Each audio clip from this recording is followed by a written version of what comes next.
আসসালামু আলাইকুম রহমতুল্লাহি ওবরাকাতুহ।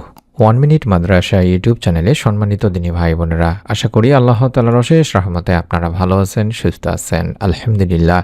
আগামী ৩ ফেব্রুয়ারি মঙ্গলবার শবে বরাতের রাতে অন্তত ৮ রাকাত নফল নামাজ সহজভাবে কিভাবে পড়বেন এবং আপনার জীবনের সমস্ত গুনাহের জন্য মাপ চাইবেন তার বিস্তারিত আলোচনা করছি। বিশেষ করে মহিলা মা ও বোনদের জন্য আপনারা অবশ্যই বাড়িতে কিভাবে নিয়ম মেনে আমলটি করবেন বা আদায় করবেন তার জন্য ভিডিওটি মনোযোগ দিয়ে সম্পূর্ণ দেখুন। প্রিয় মা ও বোনেরা, সারা দিন সংসার, সন্তান, দায়িত্ব, নিজের জন্য সময় পাওয়া যায় না, কিন্তু শবে বরাতের এই পবিত্র রাত আপনার জন্য আল্লাহর বিশেষ দান। আজকের এই ভিডিওটা বিশেষ করে মহিলাদের জন্য, মহিলা মা ও বোনদের জন্য। আজ আমি খুব সহজভাবে শেখানো শবে বরাতের রাতে ৮ রাকাত নফল নামাজ কিভাবে পড়বেন যাতে কোনো ভুল আকীদা না থাকে আর আল্লাহর রহমত ও গুনাহ মাফের আশা করা যায় ইনশাআল্লাহ। অনুগ্রহ করে ভিডিওটি শেষ পর্যন্ত দেখবেন। প্রিয় মা ও বোনেরা, শবে বরাত মানে শুধু একটি রাত না, এটা ক্ষমা চাওয়ার রাত, এটা আল্লাহর কাছে ফিরে যাওয়ার একটি রাত। অনেক মহিলা মনে করেন আমাদের আমল কম, আমাদের সময় কম, আমাদের গুনাহ বেশি। কিন্তু মনে রাখবেন, আল্লাহ পুরুষ নারী দেখেন না, দেখেন শুধুমাত্র আল্লাহ তাদের অন্তরের আমল, বিশ্বাস। আর এই রাতেই অসংখ্য বান্দা আল্লাহ তাআলার কাছে ক্ষমা পায় ইনশাআল্লাহ। তাই আমরা এই রাতেই বেশি বেশি করে আল্লাহ তাআলার কাছে ক্ষমা চাইব, নফল নামাজ পড়ব এবং আল্লাহ তাআলার কাছে আমাদের জীবনের সমস্ত গুনাহের জন্য মাপ চাইব। আজ রাতে যে ৮ রাকাত নামাজ শিখবেন তা নফল নামাজ হিসেবে পড়বেন গুনাহ মাফের আশা নিয়ে, কিন্তু নিশ্চিত দাবি ছাড়া। এই নামাজের আগে আপনাকে কিছু প্রস্তুতি নিতে হবে, অর্থাৎ ওযু করবেন, পর্দা নিশ্চিত করবেন, ঘরে নিরিবিলি জায়গায় দাঁড়াবেন, নামাজের জন্য মনটা আল্লাহর দিকে ফেরাবেন। সন্তান যদি পাশে থাকে তাহলে ভয় নেই, আল্লাহ তাআলা আপনার নিয়ত জানেন।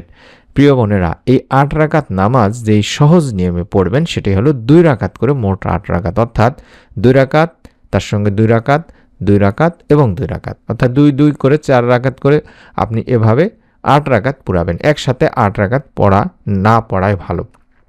প্রতি ২ রাকাতে সালাম ফেরানোর পরে আল্লাহ তাআলার কাছে দোয়া করবেন। নামাজের ভিতরে সূরা ফাতিহার সাথে যে কোনো সূরা আপনি পড়তে পারেন, তবে সবচেয়ে ভালো হয় যদি সম্ভব হয় সূরা ইখলাস পড়লে ভালো। অর্থাৎ এটা পড়তেই হবে এমন না, বাধ্যতামূলক নয়। এভাবে আপনারা ৪ বার, যেটা বললাম ২ রাকাত করে পড়বেন, তাহলে ৮ রাকাত নামাজ হয়ে যাবে। তবে সবচেয়ে গুরুত্বপূর্ণ যে আমল সেটা হলো নামাজের পরে আপনি নামাজ শেষ করে বসে যত বেশি সম্ভব অন্তত ইস্তেগফার করবেন। ৩৩ বার হোক কিংবা ১০০ বার হোক কিংবা তারও বেশি, শুধুমাত্র আস্তাগফিরুল্লাহ, আস্তাগফিরুল্লাহ, আস্তাগফিরুল্লাহ এভাবে পড়তে পারেন। অথবা আপনি চাইলে আস্তাগফিরুল্লাহ ওয়া আতুবু ইলাইহি, আস্তাগফিরুল্লাহ ওয়া আতুবু ইলাইহি, আস্তাগফিরুল্লাহ ওয়া আতুবু ইলাইহি এভাবেও পড়তে পারেন। অথবা সাইয়্যিদুল ইস্তেগফার যদি জানা থাকে তাহলে সাইয়্যিদুল ইস্তেগফারটিও পড়তে পারেন। ২ নম্বর যেটা পড়বেন বেশি বেশি করে, কমপক্ষে ১১ বার, সেটা হলো দরুদ শরীফের আমল, অর্থাৎ আল্লাহুম্মা সাল্লি আলা মুহাম্মাদিন ওয়া আলা আলি মুহাম্মাদ, এই ছোট্ট দরুদটি পড়তে পারেন। অথবা আপনি চাইলে দরুদে ইব্রাহিম, যেটা আমরা নামাজের বৈঠকে পড়ে থাকি, সেটাও পড়তে পারেন। অথবা শুধুমাত্র সাল্লাল্লাহু আলাইহি ওয়াসাল্লাম, সাল্লাল্লাহু আলাইহি ওয়াসাল্লাম, সাল্লাল্লাহু আলাইহি ওয়াসাল্লামও পড়তে পারেন। এরপরে নিজের ভাষায় দোয়া করবেন আল্লাহ তাআলার কাছে, আপনার গুনাহ মাফের জন্য দোয়া করবেন, সংসারে শান্তির জন্য দোয়া করবেন, সন্তানের হেদায়েতের জন্য দোয়া করবেন, মানসিক কষ্ট যাতে দূর হয়ে যায় তার জন্য আল্লাহ তাআলার কাছে দোয়া করবেন। চোখে পানি না এলেও ভয় নেই, আল্লাহ অন্তরের ভাষা বোঝেন, আপনি আল্লাহ তাআলার কাছে বেশি বেশি করে চাইতে থাকবেন। প্রিয় মা ও বোনেরা, আমরা বলি গুনাহ মাফ হবে, এর মানে এই না যে নামাজ পড়লে সব শেষ, বরং এর মানে হলো আল্লাহ তাআলার কাছে ক্ষমার দরজা খোলা আছে। আপনি ইনশাআল্লাহ বেশি বেশি করে তাওবার মাধ্যমে আল্লাহ তাআলার কাছে আপনার গুনাহের জন্য মাপ চান, ক্ষমা চান, রব্বুল আলামিন আপনাকেও ইনশাআল্লাহ মাফ করে দেবেন, ক্ষমা করে দেবেন।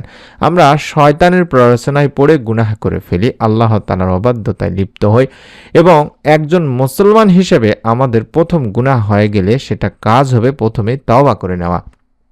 আর তওবা মানেই হলো গুনাহ থেকে প্রত্যাবর্তন করা, আল্লাহর দিকে ফিরে আসা। পাপী বান্দাদের আল্লাহ রাব্বুল আলামিন তাই আশার বাণী শুনিয়েছেন। বর্ণিত হয়েছে, হে আমার বান্দারা, যারা নিজেদের উপরে জুলুম করেছো, তোমরা আল্লাহর রহমত থেকে নিরাশ হও না। নিশ্চয়ই আল্লাহ সব গুনাহ মাফ করেন, কারণ তিনি ক্ষমাশীল, পরম দয়ালু। সূরা জুমাতে আল্লাহ রাব্বুল আলামিন নিজেই বলছেন। শুধু তাই নয়, হাদিসেও হযরত আবু হুরায়রা রাদিয়াল্লাহু তাআলা আনহু থেকে বর্ণনা করা আল্লাহর রাসূল সাল্লাল্লাহু আলাইহি ওয়াসাল্লাম যেখানে বলেন, তোমরা যদি পাপাচার করতে, এমনকি তোমাদের পাপ আকাশের সীমা পর্যন্ত পৌঁছে যেত, অতঃপর তোমরা তওবা করতে, তাহলে আল্লাহ অবশ্যই তোমাদের তওবা কবুল করবেন। এটি সুনানে ইবনে মাজার একটি হাদিস। তাই আমাদের উচিত হবে যখনই গুনাহ হয়ে যাবে তখনই আল্লাহ তাআলার কাছে তাওবার দোয়া করা, তাওবার মাধ্যমে চাওয়া। হাদিসে আল্লাহ রাসূল সাল্লাল্লাহু আলাইহি ওয়াসাল্লাম স্পষ্টভাবে বলেন, যদি তোমরা কেউ গুনাহ করে ফেলো, তারপর যদি পবিত্রতা অর্জন করে 2 রাকাত সালাত আদায় করে আল্লাহ তাআলার কাছে ক্ষমা চাও, প্রার্থনা করো, তবে রব্বুল আলামিন আল্লাহ তাআলা তোমাদেরকে ক্ষমা করে দেবেন। তিরমিজি শরীফের একটি হাদিস। তাই আমাদের কাজ হবে নফল নামাজ আদায় করার পরে দরুদ ইস্তেগফারের আমল করার পরে রব্বি ইন্নী যালামতু নাফসি ফাগফিরলি, এই তাওবার কোরআনী দোয়াটি 100 বার কম করে হলেও পড়ার। রব্বি ইন্নী যালামতু নাফসি ফাগফিরলি, রব্বি ইন্নী যালামতু নাফসি ফাগফিরলি, এভাবে দেখে দেখে হলো 100 বার পাঠ করবেন। এই দোয়াটির কথা কোরআনে বলা আছে সূরা আল কাসাসের 16 নম্বর আয়াতে। এই দোয়াটিতে আমরা বলছি যে, হে আমার রব, হে আল্লাহ, নিশ্চয়ই আমি আমার নফসের প্রতি জুলুম করেছি, সুতরাং আপনি আমাকে ক্ষমা করে দিন, আপনি ক্ষমাশীল দয়ালু। এই শবে বরাতের পরের দিন রাতে আমল করার পরে আপনারা পরের দিন অর্থাৎ 15 শাবান রোজা রাখার চেষ্টা করবেন। রোজা রাখা মুস্তাহাব, সক্ষম হলে অবশ্যই রাখবেন, এটি সুন্নতেরও অনুসরণ।